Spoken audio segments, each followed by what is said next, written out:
Hello everyone, बहुत बहुत स्वागत है दोस्तों एक बार फिर से आप सभी को इस चैनल पर। तो दोस्तों आज की इस वीडियो में हम बात करने वाले हैं क्लास 10th मैथ, ठीक है, जो आपका चैप्टर 12वीं है, क्या है, वृत्तों से संबंधित क्षेत्रफल। 12वीं चैप्टर में जो आपका प्रश्नावली 12.1 है, उस 12.1 प्रश्नावली की सारे प्रश्नों को आज के इस वीडियो में हल करने वाले, ठीक है। तो देख सकते हैं जो आपका प्रश्नावली 12.1 है, इसमें 5 आपके सवाल है। इन सभी 5 सवालों को आज की इस वीडियो में सॉल्यूशन करने वाले।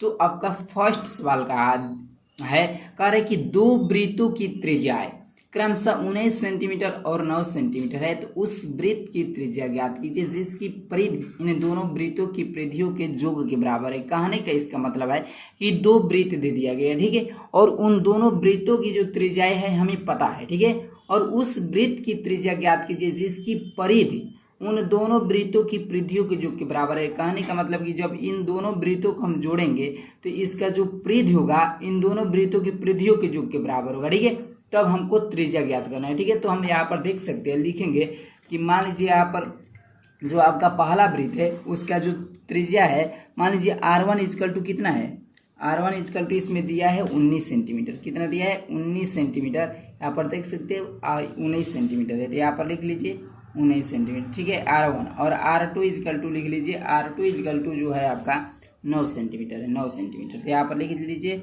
9 सेंटीमीटर, ठीक है। अब हमको एक बड़े वृत्त बनाना है और इस बड़े वृत्त की जो परिधि होगी इन दोनों वृत्तों की परिधियों के योग के बराबर होगी, ठीक है। तो यहाँ पर लिखेंगे कि बड़े वृत्त की परिधि, लिखेंगे बड़े वृत्त की परिधि इजकल टू में जो होगा दोनों वृत्तों की, या अर्थात लिख दीजिए पहले वृत्त की परिधि, पहले वृत्त की परिधि, और प्लस में क्या हो जाएगा, दूसरे वृत्त की परिधि, ठीक है, दूसरे वृत्त की परिधि, ठीक है। अब जानते हैं कि बड़े यानी वृत्त की परिधि क्या होती है, 2πr होती है। क्या होती है? 2πr। तो r यहाँ पर कैपिटल ले लीजिए क्योंकि ये जो पहले और दूसरे का R1 और R2 माने थे, इसका कैपिटल R ले लीजिए। इजकल टू में यहाँ पर पहले वृत्त की परिधि क्या हो जाएगी, 2πr1 हो जाएगी, यानी स्मॉल r1, प्लस में 2πr2 हो जाएगी, देख सकते, ठीक है। अब हमको त्रिज्या इसी को हमको ज्ञात करना है, ठीक है। तो आप देख सकते हैं कि 2πr इजकल टू में इसमें से क्या कॉमन है, 2π कॉमन है, तो 2π कॉमन ले लीजिए और R1 प्लस R2 हमें बच गया, ठीक है। अब ये देख सकते हैं कि ये 2π से 2π क्या हो जाएगा, कैंसिल हो जाएगा, यानी r इजकल टू में R1 प्लस R2 बचा है। R1 का मान कितना दिया है, तो देख सकते हैं यहाँ पर कि 19 सेंटीमीटर है। R1 का मान कितना है, 19, और R2 का मान कितना है, 9 सेंटीमीटर। तो 19 और 9 को जोड़ दीजिए, 19 प्लस 9 इजकल टू में कितना हो जाएगा, तो R इजकल टू 28 सेंटीमीटर हो जाएगा। किस में आएगा, ये सेंटीमीटर में आएगा, ठीक है।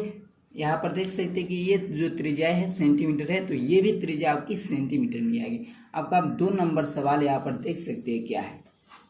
2 नंबर का होता है कि दो वृत्तों की त्रिज्याएं क्रमशः 8 सेंटीमीटर और 6 सेंटीमीटर है, तो उस वृत्त की त्रिज्या ज्ञात की जिसका क्षेत्रफल इन दोनों वृत्तों के क्षेत्रफलों के योग के बराबर है, ठीक है। जो आपका पहला सवाल है वही आपका ये भी सवाल है, इसमें केवल परिधि पूछा था, परिधि के सहारा लिया गया था, और इसमें क्षेत्रफल के सहारा आपको त्रिज्या निकालना है, ठीक है। तो यहाँ पर देख सकते हैं कि R1 इजकल टू जो आपकी पहले वृत्त की त्रिज्या है 8 सेंटीमीटर है और दूसरे वृत्त की त्रिज्या 6 सेंटीमीटर, तो R1 इजकल टू 8 सेंटीमीटर हो जाएगा और R2 इजकल टू जो होगा कितना हो जाएगा, 6 सेंटीमीटर हो जाएगा, ठीक है।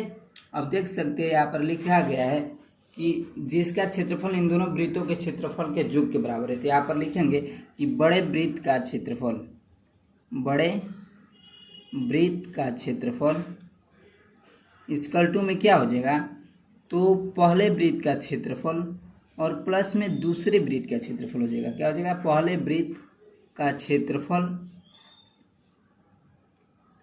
और प्लस में दूसरे वृत्त का क्षेत्रफल हो जाएगा। क्या हो जाएगा, दूसरे वृत्त का क्षेत्रफल हो जाएगा, ठीक है। तो बड़े वृत्त, तो बताइए वृत्त के क्षेत्रफल क्या होता है, πr स्क्वायर होता है, तो कैपिटल R ले लीजिए और इजकल टू में यहाँ पर देख सकते हैं पहले वृत्त का क्षेत्रफल क्या हो जाएगा, तो पाई और R1 का वर्ग कर दीजिए और प्लस में पाई R2 का वर्ग कर दीजिए।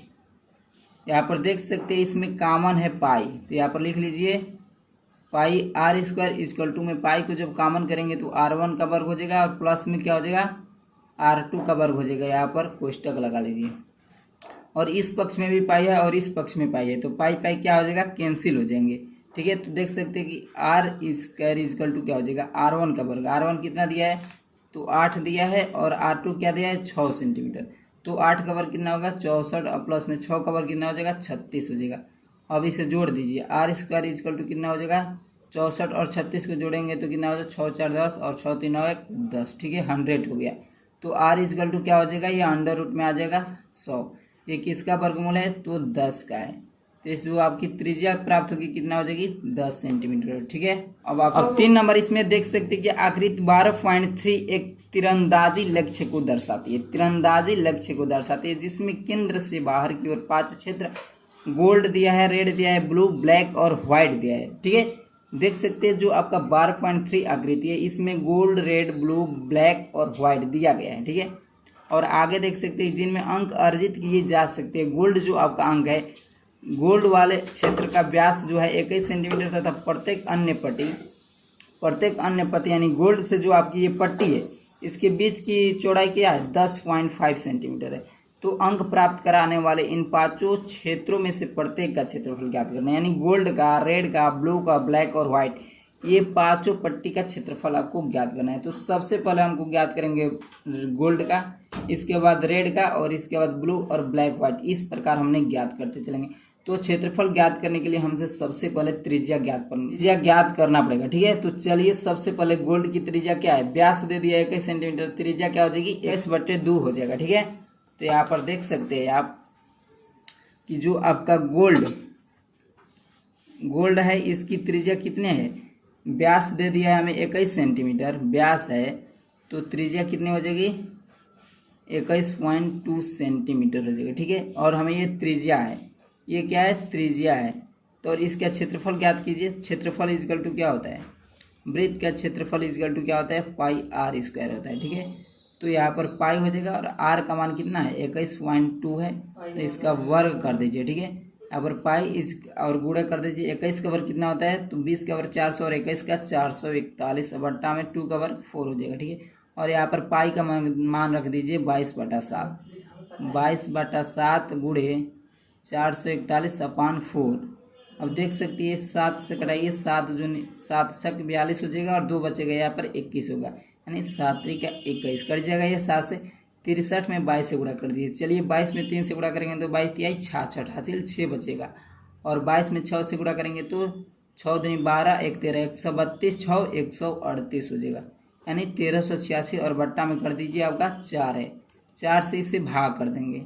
जब 1386 में 4 से भाग देंगे तो कितने बार में करेगा, चले भाग दीजिए। 4 में 13 में करेंगे तो 3 बार जाएगा, 4 3 12, 1 आ जाएगा तो 18 हो जाएगा। ठीक है, तो 4 चौके 16, 4 बार गया, और यहाँ पर कितना बचा 2, तो 26 हो जाएगा, यानी कि 24, 4 बार जाएगा, और यहाँ पर कितना होगा 2 बचेगा, तो 4 5 20, यानी 346.5 इसका क्षेत्रफल आ जाएगा। जो गोल्ड पट्टी थी उसका क्षेत्रफल कितना आ गया, तो उसका क्षेत्रफल आ गया 346.5। अब आगे देख सकते हैं इसमें रेड है, तो रेड का कह रहा है कि प्रत्येक पट्टी जो है 10.5 सेंटीमीटर चौड़ी है। गोल्ड से रेड जो है 10.5 चौड़ी है, तो गोल्ड की चौड़ाई त्रिज्या क्या है 21.2 यानी 10.5 है। ठीक है, तो गोल्ड में जो हमारा रेड का त्रिज्या हो जाएगा कितना हो जाएगा, गोल्ड में 10.5 में 10.5 को जोड़ दीजिए तो कितना हो जाएगा 0.1 हो जाएगा, और 10 10 20 यानी 21 सेंटीमीटर हो जाएगा। कितना हो जाएगा 21 सेंटीमीटर। जो रेड की त्रिज्या प्राप्त होगी वो 21 सेंटीमीटर। तो इसका क्षेत्रफल कैसे ज्ञात कर लेंगे, क्षेत्रफल equal to pi r square होता है। ठीक है, तो पाई का मान रख दीजिए 22 और बट्टा में 7 अगुड़े आर इजकल टू कितना 21, तो 21 का वर्ग कर दीजिए। ठीक है, और यहाँ पर देख सकते हैं ब्लू है, और ब्लू की त्रिज्या सबसे पहले ज्ञात कीजिए। तो ब्लू की त्रिज्या कितना हो जाएगी, यहाँ पर ब्लू की त्रिज्या निकाल लीजिए। जो हमें रेड की त्रिज्या कितनी थी 21 सेंटीमीटर, 21 में 10.5 को जोड़ दीजिए। यहाँ पर 21 में 10.5 को जोड़ेंगे तो कितना हो जाएगा 21 10 31 यानी 31.5 सेंटीमीटर। ये आपकी किसकी त्रिज्या हो गई, ब्लू की हो गई। ठीक है, तो इसका क्षेत्रफल ज्ञात कर लेंगे। जब हमें त्रिज्या मालूम है तो क्षेत्रफल तो ज्ञात हो जाएगा पाई आर स्क्वायर। तो पाई का मान रख दीजिए 22/7 और त्रिज्या है 31.5 का वर्ग कर दीजिए। अब इसे हल करेंगे जितना आएगा उसका मान प्राप्त हो जाएगा। ठीक है, अब अगला देख सकते हैं इसमें जो पट्टी है ब्लैक है, ठीक है। तो ब्लैक पट्टी का भी सबसे पहले त्रिज्या ज्ञात करिए। तो ब्लैक पट्टी का त्रिज्या क्या हो जाएगा, जब ब्लू में 10.5 जोड़ देंगे तो प्राप्त हो जाएगा, यानी 31.5 में 10.5 को जोड़ दीजिए, 31 और 10 से 41 हो गया, और ये पॉइंट में 5 एक हो गया, 31 10 41 यानी 42 हो गया, जो इसकी त्रिज्या होगी 42 सेंटीमीटर। तो इसका भी क्षेत्रफल आप ज्ञात कर सकते हैं, ठीक है। आप देख सकते हैं व्हाइट पट्टी है, व्हाइट पट्टी का कैसे ज्ञात करेंगे, ब्लैक में 10.5 को जोड़ देंगे तो इसका भी त्रिज्या ज्ञात हो जाएगा। तो ज्ञात कर लीजिए 42 और प्लस में 10.5 जोड़ दीजिए तो कितना हो जाएगा, 42 10 52 हो जाएगी, अब यानी 52.5 सेंटीमीटर इसकी त्रिज्या होगी।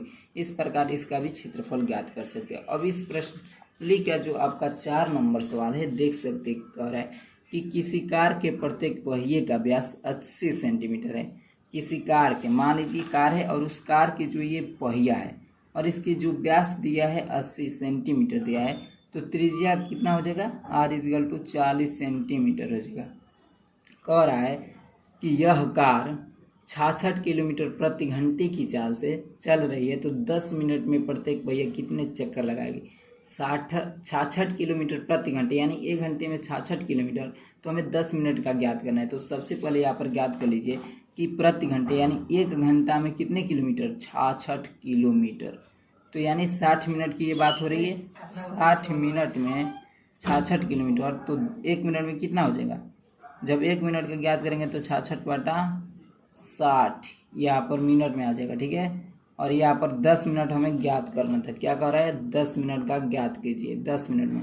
तो 10 मिनट = क्या हो जाएगा, 66/60 और गुणे कर दीजिए 10, 1 0 से 1 0 कैंसिल, ये कितने बार में कट गया, 11 बार में। तो ये कितना आ गया, 11 किलोमीटर आ गया। और इसमें देख सकते हैं हमें क्या ज्ञात करना है, तो 10 मिनट में प्रत्येक पहिया कितने चक्कर लगाएगी, ये हमें दिया है सेंटीमीटर में, जो त्रिज्या है सेंटीमीटर में, तो इसको भी सेंटीमीटर में बदल लीजिए किलोमीटर में। तो किलोमीटर से मीटर में बदलने के लिए क्या किया जाता है, 1000 से गुणा, तो ये आपका मीटर में चेंज हो गया। और मीटर से सेंटीमीटर में 100 से गुणा कर दीजिए, यानी 2 3 5 गुणा हो जाएगा। 11 पर कितने, 3 2 5 गुणा हो, 5 0 हो जाएगा, यानी कि 11 और 5 0 ये आपका सेंटीमीटर में प्राप्त हो गया। ये क्या है, ये दूरी है, ठीक है, ये दूरी है। मान लीजिए किसी वृत्त और इसकी ये दूरी है, इसकी दूरी इतना है, तो आपको इसमें चक्कर बताना है, ठीक है। तो यहाँ पर दे चुका है कि 10 मिनट में प्रत्येक कितने चक्कर लगाएगी, जबकि 66 किलोमीटर प्रति घंटे की चाल से चल रही है। तो यहाँ पर निकाल, तो इस वृत्त का एक चक्कर की पहले दूरी ज्ञात कीजिए। इस वृत्त का एक चक्कर की दूरी ज्ञात करेंगे तो अभी तो उतना ही दूरी ज्ञात करेंगे। तो इस वृत्त की एक चक्कर की दूरी ज्ञात करने के लिए क्या, परिधि ही दूरी कहलाती है, ठीक है। तो वृत्त की परिधि क्या होती है, 2πr होती है। क्या होती है, वृत्त की परिधि 2πr। तो 2 और पाई r इसमें क्या दिया है, 80 सेंटीमीटर व्यास दिया है, 80 सेंटीमीटर व्यास, तो त्रिज्या 40 हो जाएगी। तो यहाँ पर 40 से गुणा कर दीजिए, ठीक है। तो 2 और पाई का मान 22/7 और 40 से गुणा कर देंगे, यानी कितना हो जाएगा, देख सकते हैं कि 22 दूनी 44, चौका 16, चौके 16, 1 1760 हो जाएगा, और बट्टा में 60, ये आपकी दूरी इतना हो जाएगी, ठीक है। अब हमको इससे भाग देना है, किसमें, 1150 है, कितना है 50, इसमें भाग कर दीजिए 1760/7 से, ये क्या हो जाएगा, पलट जाएगा, यानी 1150 3 2 5, ठीक है। और ये 7 ऊपर चला जाएगा, बट्टा में क्या हो जाएगा 1760। अब इसे कटाइए, अब देख सकते कि 11 से कट जाएगा, 11 एक बार में, और 6 है, ये कट जाएगा 11 से, 11 कम 11, ये 6 66, 6 बार में 160, ये कितना बार में, 1, तो 1 और कितने 0, 50, 1 2 3 4 5, और गुणे कर दिए 7 और बट्टा में 160, ठीक है। अब इसे कटा दीजिए, 7 से क्या कट जाएगा, 1 0 से 1 0 पहले कैंसिल कर लीजिए। चलिए इसे मल्टीप्लाई कर दीजिए, 7 में 10,000, तो 7 और कितने 0, 2 2 4 हो जाएंगे, और बट्टा में 16, 16 से भाग कर दीजिए, 4375 बार ये चक्कर लगाएगा। 11 और 50 इतना दूरी तय करने में उसे कितना चक्कर लगाना पड़ेगा, तो 4375 बार जब ये दूरी चक्कर लगाएगा तब इतना दूरी को क्या करेगा, तय कर लेगा। अब देख सकते हैं इसमें 5 नंबर क्या है, निम्नलिखित में से सही उत्तर चुनिए तथा अपने उत्तर का अस्तित्व दीजिए, ठीक है। अरे यदि एक वृत्त का परिमाप और क्षेत्रफल संख्यात्मक रूप से बराबर है तो उस वृत्त की त्रिज्या ज्ञात करना है। अरे एक वृत्त का परिमाप उसके क्षेत्रफल के बराबर है। ठीक है, तो यहाँ पर लिख लीजिए कि वृत्त का परिमाप इसकल टू वृत्त का क्षेत्रफल ज्ञात कर लीजिए। वृत्त का क्षेत्रफल इसके दोनों के बराबर है। ठीक है, तो वृत्त का परिमाप क्या होता है, तो 2πr होता है, 2πr, और वृत्त का क्षेत्रफल क्या होता है, πr² होता है। ठीक है, यही होता है, पाई पाई से क्या हो जाएगा, कैंसिल हो जाएगा। ठीक है, अब देख सकते हैं r² है, यानी r 2 है, तो एक r से एक r कट जाएगा, यानी r इजकल टू 2, तो r इजकल टू 2, तो इसका जो मात्रक हो जाएगा 2 मात्रक हो जाएगा। इस विकल्प में देख सकते हैं यहाँ पर 2 मात्रक है, तो इसका राइट आंसर यही हो जाएगा। ठीक है,